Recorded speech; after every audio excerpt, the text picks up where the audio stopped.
So, good day everyone. We are Group 3, and today we will present our report titled Artists and Artisans, a journey through history, craft, and the art world. Each of us will discuss different aspects of this topic, from the very first artists in history all the way to the modern art world, and even the role of artists in the Philippines. So, without further ado, let's begin. So, why is art important? Even in today's digital world full of AI and machines, there is still something unique about human creativity. So, art is not just decoration, it is a way of expressing emotions, understanding the world, and even questioning traditions. It is not something optional, it's part of being human. Now, let's travel back in time. The very first artists appeared during the Stone Age. Thousands of years ago, our ancestors already felt the urge to express themselves. They created cave paintings, which were their way of turning a 3D world into a 2D surface. For example, they drew animals like bison and deer on the walls of caves. And these early works were not just doodles, they had meaning. They could represent hunting rituals, spiritual beliefs, or simply the need to communicate. So without them, we wouldn't have the rich history of art that we know today. Creativity truly is timeless, and even the first humans couldn't resist making art.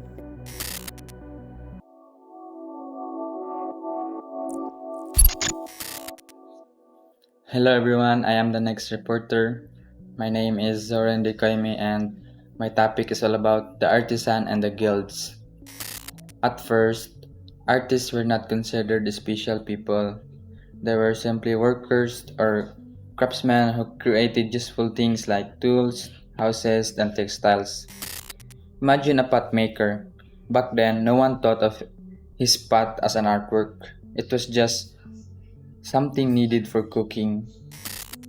But during the 13th to 15th century in Europe, the rise of guilds changed everything. Guilds were like the ancient version of professional organizations. Masons, carpenters, painters, they all had their own guild. Guilds has a strict system. Young learners started as apprentices under a master. They learned skills for years until they become journeymen and eventually masters themselves.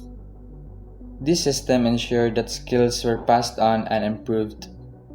One great example is Albrecht Dürer, a German artist who not only created masterpieces but also published books teaching artistic techniques.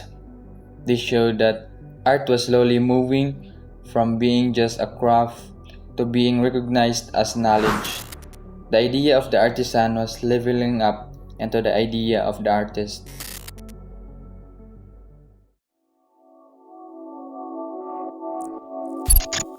Hello everyone, I'm the next reporter. My name is Rex Gerard Cabardo, and now let's bring the story closer to the home, the Philippines. My topic is all about artisans in the Philippine context. During the Spanish colonial period, local artisans were greatly influenced by Spanish culture. The main supporters of the art back then were two groups, the Catholic Church and the Ilustrados, or the middle class. The church commissioned religious images, statues of saints, paintings of Christ, and murals of churches. Meanwhile, the Ilustrados were more interested in portraits and secular art to show their status in the society. There are some famous art forms during this time, included religious imagery, usually copied from European models. Next is Tipos del País, watercolor paintings that shows how Filipinos look and dress. Next is the Letras y Figuras, which spelled out names using drawings of people, plants, and animals. And lastly, the Academia de Dibujo, founded by Damian Domingo, the first formal art school in the Philippines. These contributions shape our local art identity, mixing both European influence and Filipino creativity.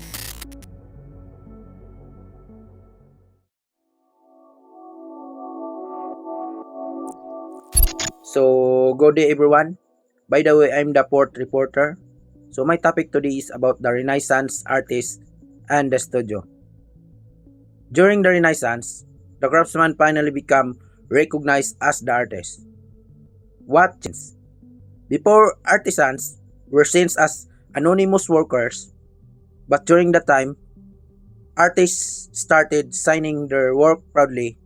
Art also became more circular, not just religious. And most importantly, people began to celebrate individual creativity. That's why names like Leonardo da Vinci and Michelangelo are still remembered today. Another big change was in the artist studio. In the past studio, where workshops were apprenticed, work together under master. But in the Renaissance, studio became more personal and creative space. Later on, art academies and salon in France became a powerful institution that decided what was a good art. And thanks to the Industrial Revolution, artist genio freedom pin job were invented which allowed artists to paint outdoors. This simple change gave birth to new movements like Impressionism.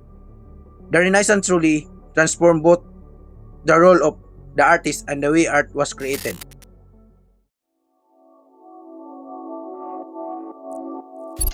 The art world and its key player. In the modern art world, is no longer just about individuals' genius. It has become part of a much bigger network involving different people and institutions. This network includes curators, collectors, dealers, and even regular viewers. Without them, the art world wouldn't function. An artwork becomes truly valuable when people recognize and support it. Some key roles are collectors, who act like storytellers. They choose how to display art in a museum and explain its meaning. Buyers and collectors, who purchase artworks for a personal enjoyment or as investment. They influence what art becomes popular. Art dealers, who connect artists to the market, often through galleries or auction houses. So the art world is a collective effort. It's not just the art. It's an entire community working together to give art value and meaning.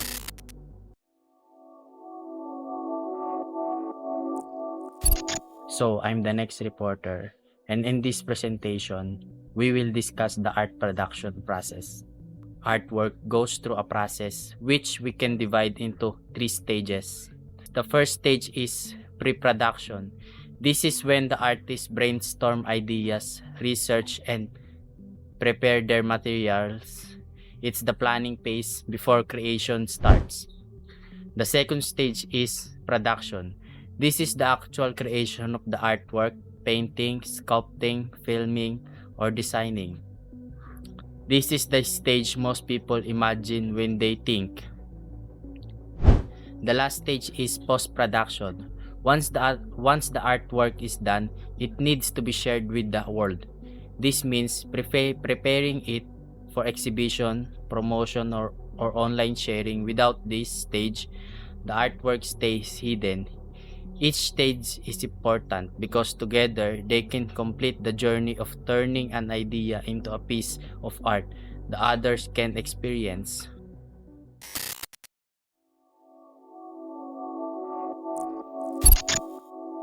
So let's now talk about how art is made and how people engage with it. First, the medium. This refers to the material used in making art. It could be pen, clay, stone, digital software, or even performance. The medium has a huge impact on the artwork's final look and meaning. Next is the technique. This is how the artist uses the medium.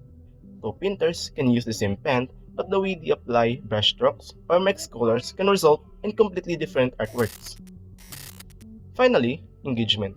How do people experience art? The most common way is through exhibitions. Museums are non-profit institutions focused on education and preservation. They don't sell their collections. Galleries, on the other hand, are commercial spaces that promote and sell artworks.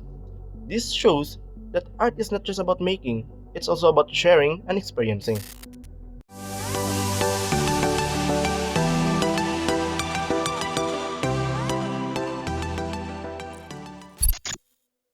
close, let's look at how the Philippines honors its artists. Our government has two major awards. First, the Order of National Artist. This is the highest recognition given to Filipinos who have made huge contributions to the arts, whether in music, dance, theater, visual arts, or literature. It honors an artist in their body of work, not just one piece. Second, the National Living Treasures Award, or GAMABA. This award is special because it honors masters of traditional Filipino folk arts like weaving, carving, or folk music.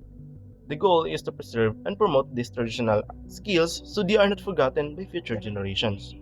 Both awards shows that the Philippine values art not only as creativity but also as cultural heritage.